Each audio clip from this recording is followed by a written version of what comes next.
Welcome back to another podcast with Miriam Khan, Outrage Vibes.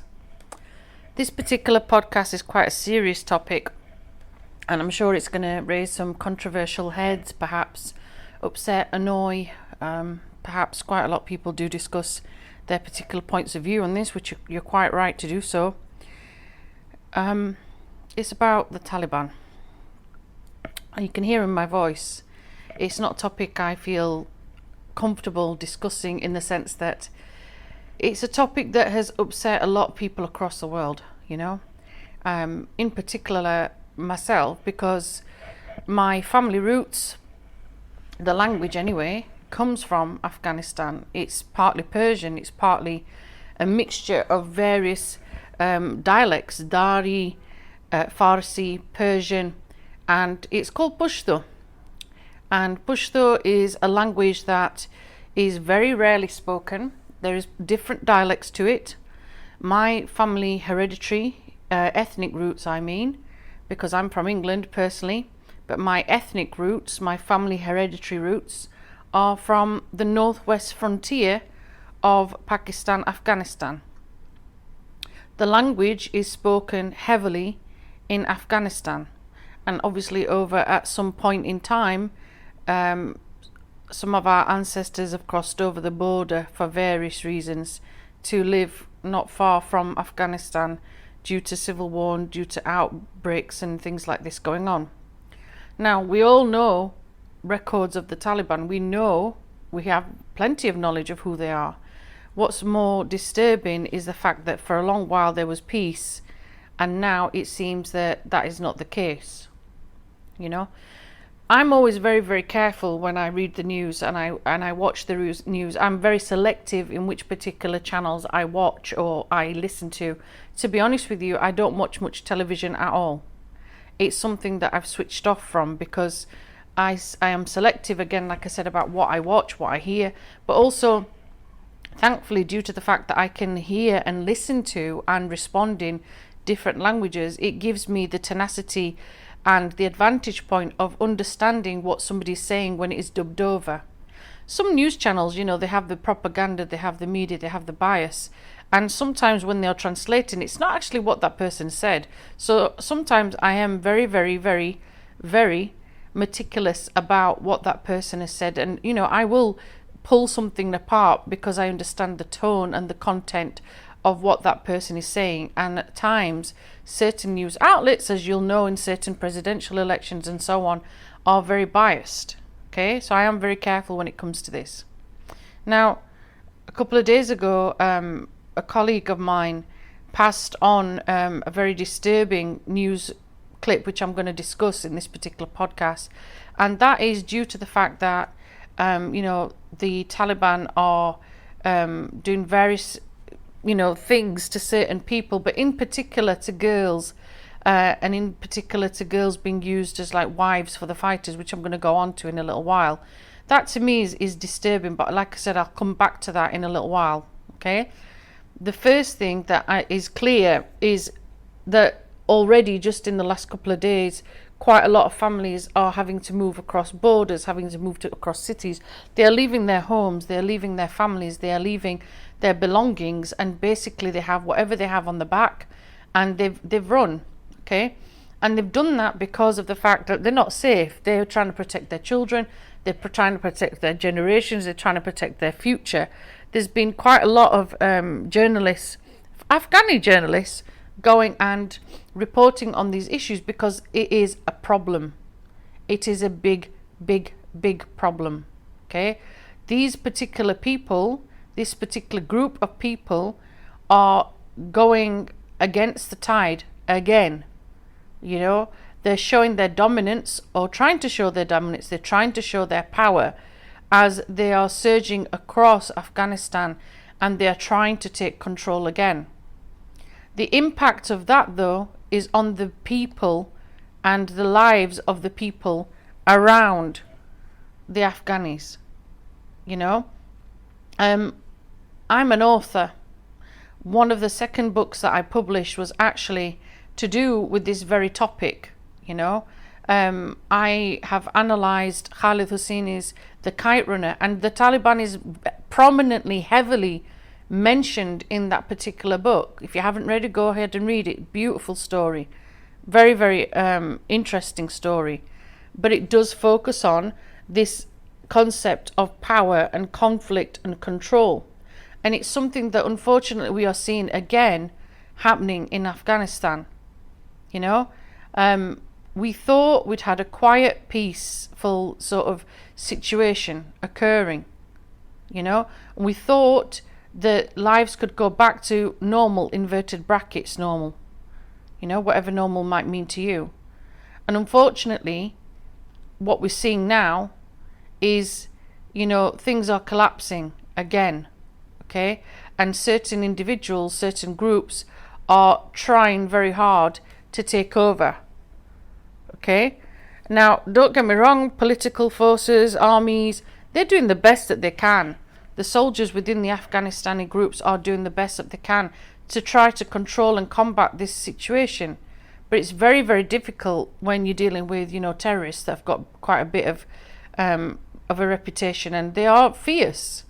You know, they are fierce, and there are various dynamics as to what has been going on, why they're doing that as well. Okay? What's more disturbing to me personally, okay, is that they're not attacking or targeting, you know, particular soldiers. What they're doing, this particular group of people, is they're attacking the young, the innocent, the vulnerable again. And in particular females. Okay, in particular females. There's quite a lot of news, and I don't want to share the images, understandably, but it's very, very, very upsetting to see a gentleman crying over the body of his daughter as she was on her way to school. Try and picture that in your head if you can. You know, losing a child is extremely difficult. Extremely difficult, and no parent should have to bury their child. Nobody, and nobody should have to even think about the fact that they've sent their child to school and that's the last time that they get to see them. That's an awful, awful reality, and it's a reality that unfortunately people are facing. You know, they're facing. It's sad. It's heartbreaking. It's absolutely heartbreaking to see that these attacks are continuing, you know, and to see that these individuals are trying their best to take over, you know, and to rule again and to control again. But it's the fact that they're doing it to the most vulnerable people. Okay, the article that I had been passed over, or video should I say, is from a network called Gravitas, and Gravitas has reported through Wyon News, I'll put the link in my feed, about how the Taliban allegedly wants girls above 15 to be gifted to fighters as wives. I mean, that whole concept itself is absolutely abhorrent and disgusting. You know, because that is not representing any religion that group allegedly claims to represent. You know, not at all. There is footage of, you know, young girls or women being violently beaten for alleged crimes, you know, that haven't been necessarily done in a jurisdiction sort of way. Okay, and it's understandably left people, including myself, shocked. Okay, shocked. I'm going to let you listen to an extract from that particular article. The Taliban has not changed. They're taking control of more than 200 districts, rebuilding what they call an Islamic emirate. Tonight on Gravitas, we'll tell you how. I'll start with this letter. It has a Taliban seal. What does it say? Parents should, quote-unquote, gift their daughters as wives to Taliban fighters. They want to reward terrorists with wives, like women are some kind of an object to be gifted. Reports say this letter came from the Taliban's Cultural Commission. It asks imams in captured areas to prepare a list of the names of women in their communities, girls who are above 15 years of age and widows under 45 years. The letter says they will be married to members of the Taliban. They'll be transported to Pakistan's Waziristan, where they will be converted to Islam and reintegrated. I have no words for this. Even though it's hardly surprising, the Taliban have clearly not evolved. They promised to uphold women's rights during the peace negotiations, just like they promised to uphold peace. But look at what they're doing, launching attacks and trampling on women's rights. They want to impose an extreme interpretation of the Sharia law in Afghanistan. In fact, they're already doing it, implementing old rules in some of the districts. Women are not being allowed to step out alone. The Taliban says they must be accompanied by a male companion. They're being barred from receiving an education. Men have been asked to not shave their beards. They must wear a turban. People are being told to stop wearing red and green clothes, which are the colors of the Afghan flag. Leaders negotiating with the Taliban often talk about protecting the gains made in the last 2 decades. As you can hear from that extract from Gravitas report, the Taliban are going backwards. They're doing the same regime, the same tactics, the same techniques, only this time their demands are slightly more sophisticated and stupid, to be honest. I'm sorry, but they are stupid. It's deplorable, it's disgusting, it's shocking to think that they can list demands and dictate what females should be doing within the society, within that culture. There are no words. A bit like this lady said, there are no words to even describe how you react as a female, as a Muslim, as someone from that particular tribe to this abhorrent suggestion. Well, not even a suggestion. It's an instruction. It's an order. Who comes up with these things? Who decides these things? You know, it's concerning and it's worrying that they think it's acceptable to treat a female like that. We're not going back to the Stone Ages here. We're going back to almost like medieval times. You know, there is no growth. There is no concept of understanding. There's no respect. There's no equality. There's no love and compassion. None.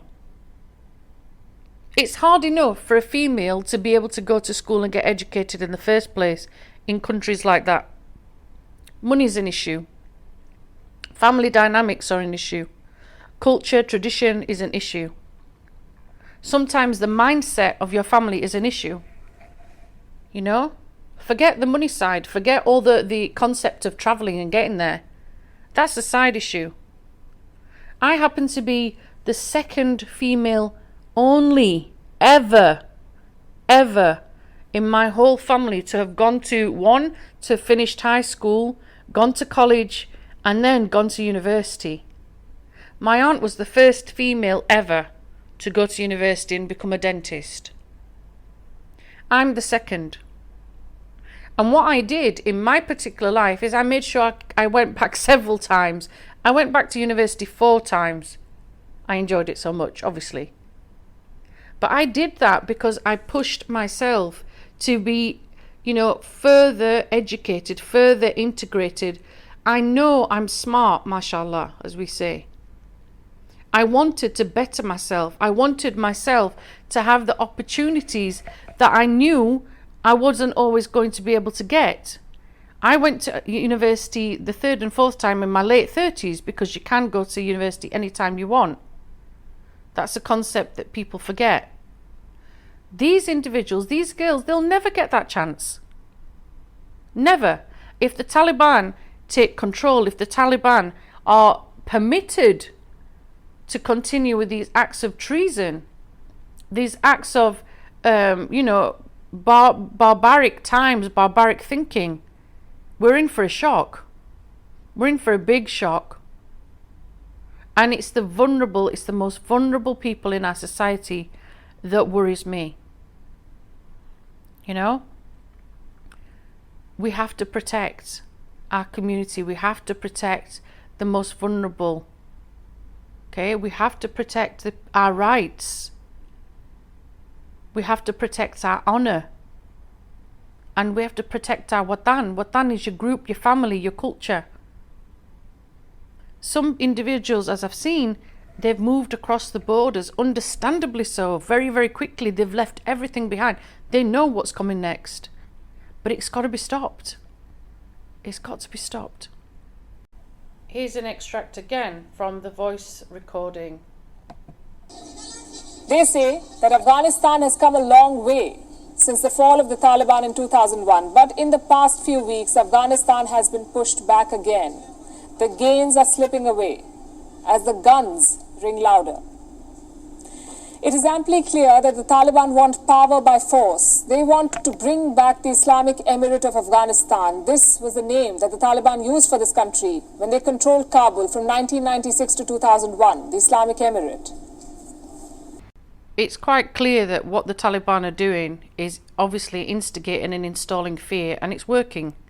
Very, very quickly, they've already, identified the most vulnerable within the society. They've made sure that the females of Afghanistan, not all, but they've ensured that some females are now petrified to roam the streets, to even go somewhere outside, because they've got radical rules in place now due to the Taliban.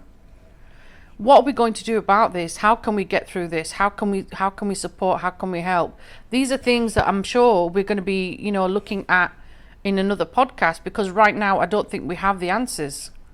We really don't have the answers. People are escaping. People are making sure that they are removing themselves out of harm's way by going to different places. They know themselves that these individuals are fanatics. They are not representing a particular faith. They're not representing any aspect of a religious faith. It's absolutely, completely the opposite of it. Okay? A lot of the priests, a lot of the imams, a lot of the sheikhs will not tolerate this either. Okay? But unfortunately, those people are also being caught and punished and put in very, very difficult, situations too. Very, very difficult situations. But the point is, how can we move forward from this? How can we stop this? These are extreme people, extremists. And they are terrorists. And they are unfortunately giving the rest of the world, the rest of the society that represents certain religious faiths a very, very bad name. They're not representing the majority of people that are Muslim, that live in peace, that respect peace and order and follow the religious books as it is. These people that are extremists are doing the complete opposite. The complete opposite. Okay? It's got to the point where they've ordered shops not to sell goods to women who come unaccompanied to the shop. I mean, how barbaric is that? We're in 2021. We're in 2021. We're not living in a prison in our own house. But unfortunately, that's what they're instigating. That's what they're doing. There's been video footage of a woman being flogged for an alleged crime, which I'm not going to discuss right now. On what basis did that occur? On what fair basis did that occur? None. That's the answer. None. Okay? Women are unfortunately going to be the people that are most at risk, and children. And that's what concerns me, being a female myself. It concerns me that this is happening right now again, despite the fact that we had had some form of peace for a little while. It is not helping that society. It's not helping that culture. And people are concerned. People are scared, and the education of girls is the thing that's going to be at extreme risk. It's hard enough as it is getting an education as a female, as I've said, with the various things that are going on, and people have tried to empower, people have tried to help. It's ironic sometimes when, for example, a certain person might go to a hospital and demand a female doctor for their wife or their daughter. Well, where is the female doctor? Because you've made sure that they haven't had that education to get there in the first place. Yet you're demanding one. You know, we need to have a think about this. We need to have a look at this. We need to provide our support for the female voices and the female audience, you know, and the population within Afghanistan. That's what concerns me the most. The education is crucial. Their safety is crucial. You know, and the fact that the Taliban are doing these particular acts shows you that they've thought about this for some time. They've strategized it for some time. You know, and now they're putting it into action. But at what cost? You know, at what cost? We need to think about how we as a society can help. Do we get in touch with the United Nations? Do we get in touch with, you know, people near to us, our prime ministers? Do we get in touch with people wherever it is that you live? You know, we'll have different sort of aspects and different views on this. What can we do within our own community to make sure that these young people, young females that we're discussing, are not targeted again, are not made to be vulnerable acts again, and they're not sacrificial lambs, because unfortunately they are. You know, there are quite a lot of elders within the community that will try hardest to protect those innocent women and children, but it's not always possible to do so. Okay, there's a lot of pressure, there's a lot of outcry, there's a lot of weapons being used, and sometimes we are outforced by that. Okay, you know, what can we do? What can we do to overcome this? Okay, like I said, we're not going to have all the answers right now. We're not. Some politicians need to look at this, other countries need to perhaps support this, and look at this as a bigger issue. Okay, because we need to protect those individuals, we need to protect those girls and women mainly from being used and demoralized, being abused, traumatized. The list is going to be endless. The list is going to be extremely endless. We can't stay silent. We can't. I'm sure I will end up doing a follow-up to this particular podcast. Right now, like I said, I don't have all the answers. I'm stunned, to be honest, that this has happened again. And it's concerning and it's heartbreaking to witness and to see and to read about. I guess the only thing I can do is pray. That's the only thing I can do. And do the podcast, which I probably will do in another language, which is Pashto as well at some point. But please, please, keep your eyes open. Keep Afghanistan and the women and the children and the men, obviously, in your prayers, in your blessings, in whatever it is that you believe in. Talk to people around you. What can we do to support these young ethnic minorities, to make sure that they thrive, that they're given the chance that every other child, every other woman is given? Hopefully we come and find some solutions, and I'm sure I'll be mentioning this topic again. Thank you for tuning in. I know it's not a nice topic to hear about, but thank you for tuning in. And if you have some suggestions, and of the polite ones, please feel free to comment. Thanks for tuning in. This is Miriam Khan at Raise Your Vibes.